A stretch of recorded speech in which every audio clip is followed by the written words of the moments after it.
Speaker, we have here one for the books. The Democrats offer a 100% private sector solution to the most costly health program affecting the Congress, or crisis affecting the Congress, and Republicans want to repeal it.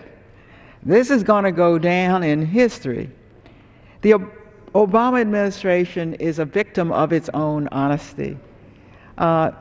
It, in good faith, put the Class Act into the health care bill, knowing that we can't do without it. And then it looked carefully at the cost factors, and it did the right thing. It informed the Congress that it was suspending implementation of the Class Act. It certainly did not repeal it or ask for its repeal, nor should we, and here's why. The Medicare crisis before us as I speak is dwarfed by the long-term health care crisis. We know it because that crisis, the class crisis, if you will, is already here. Here's how. If a person must go into a nursing home, and those are the potential long-term people, Americans. If such Americans must go into a nursing home, first they spend down their resources, and then they go into a nursing home at a cost of about $80,000 a year. That, my friends, is long-term health care. Who pays for it? We pay for it. We, the taxpayers, because Medicaid pays for it. They're coming at an increasing clip because the fact is that the number of Americans who are living longer, who don't have the resources themselves, grows exponentially. Government is now paying 100%. Let's look at the Class Act. That was a 100% privately financed plan.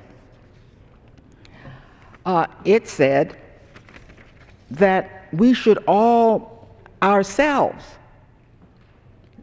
not wait for long-term care to be needed when we would have to ask the government through Medicaid to pay for nursing home care. We should begin now to take care of our own long-term needs. What are you going to do if we don't have the Class Act? Pass off the elderly who are in the nursing homes? To where? To whom?